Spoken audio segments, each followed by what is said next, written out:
with This song, 2 minutes so long. It's quite a short song. I know, and I wish I could find like another extended one, but I think it's just right. You'll understand. All right. I'm not going to say anything on this one, Just going blind. yeah. So 5, 4, 3, 2, 1. Mortal Kombat: The Pit. Yes. The Pit. Okay. Yes. This song is so important to me for so many reasons. This song is so cool. It's the best version of this song. Yes. Look to La Luna. Yes. I'm glad. Cultured. The best version, correct. 100% the best version. We'll get into that in a bit. We sure will. I'm actually just glad that you know this. Like every time I've shown someone this, they don't know what it is. No, this is fantastic, right? Dan Forden.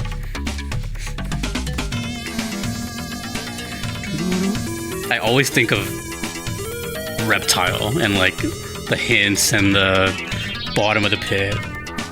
I love all the cryptic clues and the hints, and like at the time when this was in arcades with no internet, like people were genuinely trying to decipher all these clues and the witch across the moon. Just imagine like stuff. being in a crowd and then you just happen to see Reptile fall down and give a clue, like whoa, like that actually happened.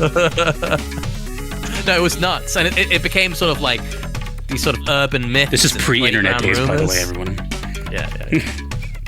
You can't get that level of mystery in games anymore these days. I miss those days. The closest thing we have to this now is like Ed Boon with like a vague tweet. No, but this song is... I just always love the sound of it so much. I love this. I love the courtyard theme. There are so many tracks on this. All of MK1. I'm very biased towards MK1 soundtrack. And MK1 in particular has a real, like, distinctive quality. The synth is amazing in that game. Yeah. By the way, we're talking about Mortal Kombat 1, 1992. Not Mortal Kombat 1, 2023, which we'll talk about.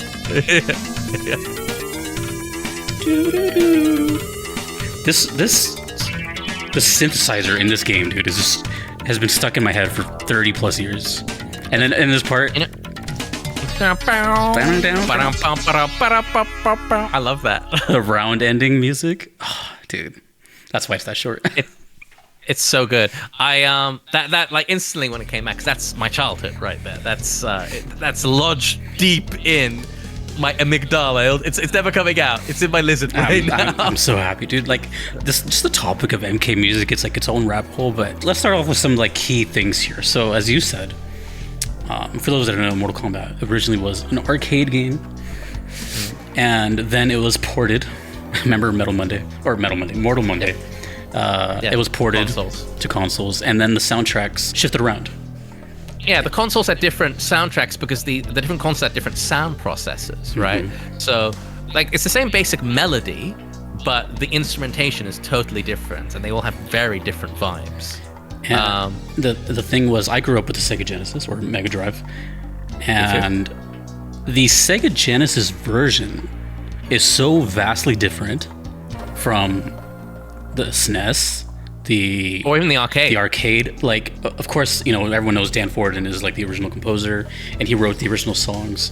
But who did this version? But this is Matt Furness, an English composer, and that guy, I looked into it. Like he's like known but not well known. He did all the Sega stuff for Mortal Kombat, and honestly, like, I kind of prefer these more than the original. And it might be a hot take, but like, if you were to listen to the original Pit theme, which is still great, by the way, but it's a wholly different song. It's like do do do do do do do, and it's great.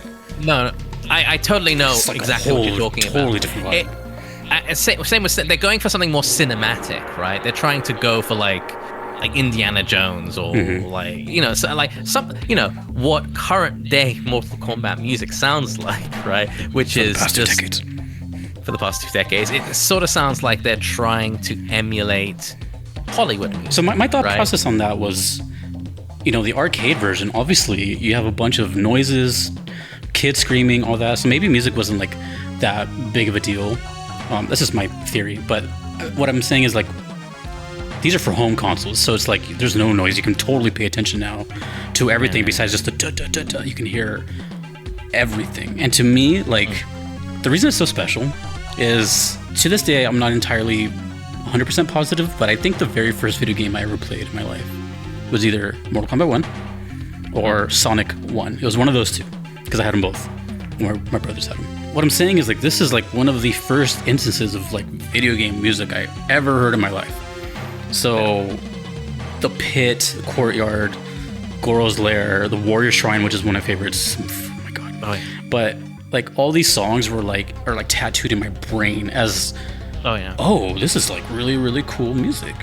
And then I remember, call it bias, but like I remember when I heard the arcade stuff later, which is still really good, I was just like, damn, this is like nowhere even close to I know. No. I felt I went through exactly the same set of emotions, because I think we talked about this a bit when we talked about Revenge of Shinobi, that I think it's like a Yamaha sound processor on the Mega Drive, but it's capable of creating like this really distinctive, synthy, aggressive, metallic sound to it, which just, if you know how to harness it properly, it can sound incredible. And yeah, for the same reason, I think the Mega Drive version of Mortal Kombat 1 soundtrack is not even close. It is clearly the best version of it. It's awesome. It's just wild, like how different they are. Like you can tell that it's taking a lot of Dan Forden's idea. Nothing wrong with Dan Forden either, but obviously the guy's a legend. It's just, I don't know if like Midway gave him free reign to just do whatever, or if,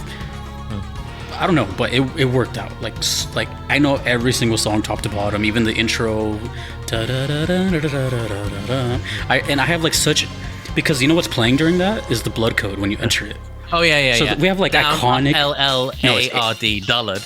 Oh, that's the main menu one, which I'm glad you also remember codes. Remember codes? It was ABAC, ABB. I'm never gonna forget that. That's the blood code. That's the blood code. And then it goes like, get over here, and the white text goes red. Yeah. So you have to remember, like, as kids, like that's obviously it was a big deal with the arcades, blood, violence, blah blah blah. But then when it got to home consoles, the Genesis / Mega Drive version just like destroyed SNES in sales because of the blood. It had blood. That's what everyone wanted. There was no blood in this. So the thing was, like, the SNES version is closer to the arcade port, and the soundtrack is closer to the arcade. It's interesting that because nowadays there's this debate going on that like Mortal Kombat 1, the new one by the way, that's the 2023, is that it's not like, you know, as a YouTuber, as a creator, you can't play that game. You know, your videos will get demonetized, right? In Japan, Mortal Kombat is straight up banned. The past 3 games. Like, I have to import Mortal Kombat 1 to play it. It's not illegal to import it. Oh, is it really? No, it's not illegal to import it. You just can't, it's not for sale here. You can't buy it. It's like, I can say that freely. You know, I can upload videos. And I'm in Japan, I'm playing Mortal Kombat 1. I can go to Amazon and buy it, but they can't distribute it here because they can't rate it, because there's this huge taboo about dismemberment and decapitations. Essentially, Japan is super, super strict about this stuff. So Mortal Kombat is all about the decapitations and dismemberments. You just can't sell it here, straight up. But there was this interesting debate that, like, so why don't you create a non-violent version of Mortal Kombat? So for creators, and so that it's a different time period. You know, so yeah, right. So that people can, you know, enjoy esports tournaments and whatnot. And there was this huge debate, like, well, no, violence is so ingrained into Mortal Kombat. But no, you go back to 1992. It's been around forever. Yeah. Yeah, like like getting a sort of a bloodless or a sort of a version of Mortal Kombat where the violence has been toned down. In essence, literally the origins. You have to remember, Twitter was not around in 1982, so people just didn't complain about everything. So, yeah. But yeah, no. The very first game had the option on Sega. I think, don't quote me, I think it's MK3 or UMK3. It had just a straight up toggle off. Might have been Trilogy. Yeah. And it's just been a thing. They don't always do it, but it's just, here's the thing when it comes to my argument to that is, like, obviously people that buy these games are into that stuff. It's cool. It's not like we want to take this away. It's just more of like we want to be more presentable, I guess, and to show off to these stages, and not everyone's cool with blood and a bunch of, you know, stuff being ripped apart. It doesn't change anything. It's just like everyone just likes options, especially in the days of accessibility and options where everything is like, oh, you're colorblind, or you are actually blind, and you can play a game. Shout out to what was that guy's name from Street Fighter 6 player? Oh yeah, there was a blind Street Fighter 6 player who actually. So what I'm saying is like well. it's just like everything now has like options and stuff. So more people playing your games always a good thing, you know. Like if you don't want that, that is literally the definition. I'm sure NetherRealm Studios would be ecstatic to have more sales in Japan and Korea. But to be honest, I wouldn't even know how they would do it, especially with X-rays. You know, like are they gonna just straight up like black bars? This is the thing. At this point, like the ultra violence is so ingrained in the gameplay itself. It's in the game. Yeah. Right. You can't just like put on a sweat toggle mode. I guess you could disable fatalities, but like X-rays, do you just sort of like? What do you do about those? The only thing I could think of is like no blood showing up, which this is a stretch. No blood showing up, no fatalities, and like instead of zooming in on the skeleton, it just zooms in on like their body getting hit. But that's a whole other like programming and like just you know. Yeah. But yeah. As far as this song, I wanted to pick it for a couple of reasons. One, the new MK1's coming out, so that's cool. Yeah. But this song, I feel like just has so much things wrapped around it, right? We have the superior version, which is the bass, and the now that I think about it, I don't know if the arcade versions have that round ending theme, you know, a little do do do do do do do do. I don't know if they honestly have that. can't remember. But either way, so there was a lot of attention and love put to the Genesis soundtrack, but it's always completely no one like Matt Furniss is totally like under the radar. Like you can see it in the credits, it says Dan Ford and Matt Furniss, but otherwise people just only know it as like Dan Ford, which is right. You know, kind of incorrect, since he definitely helped and shaped my interest in video game music, to be totally honest.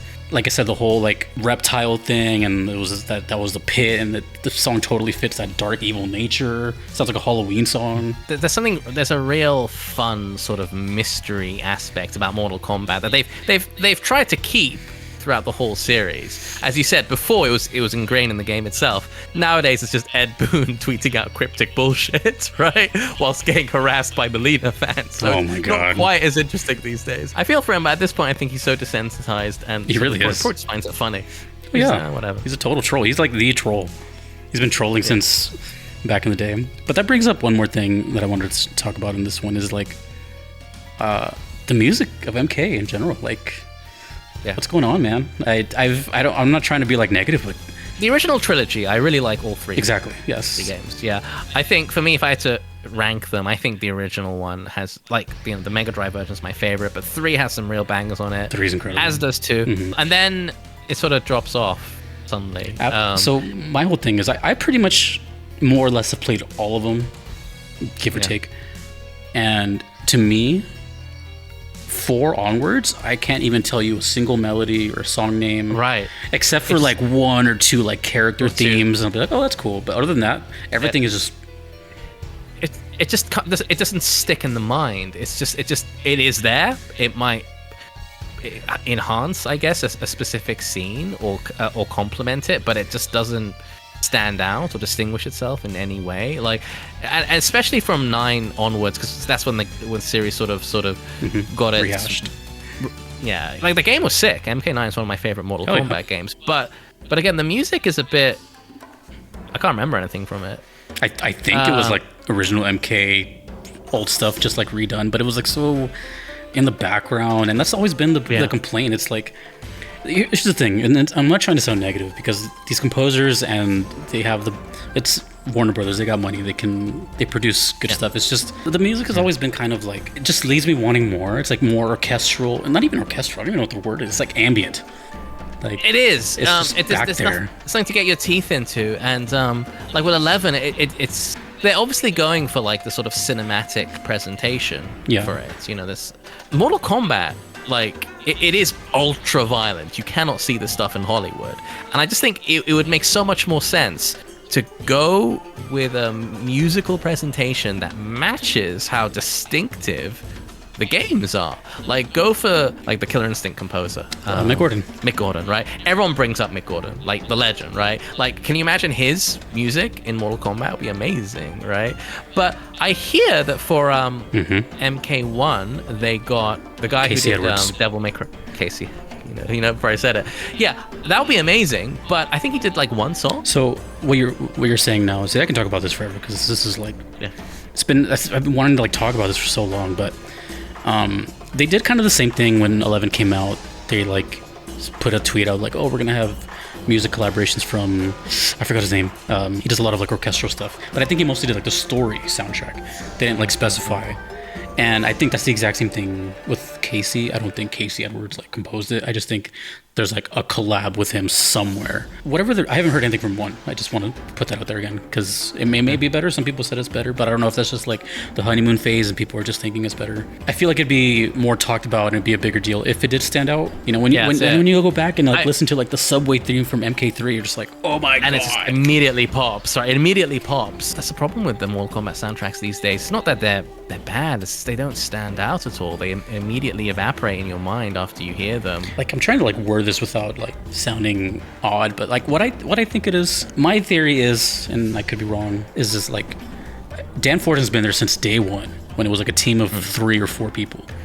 So in a way, I feel like the job security is just there, and then maybe like the passion might be kind of just like, he's at the end of the day, the job's gonna still be there, and maybe that's just what I think. I'm like, the dude is super talented. It's like before we were talking about like how the people who were inspired by Jet Set Radio working on the spiritual success of Jet Set Radio.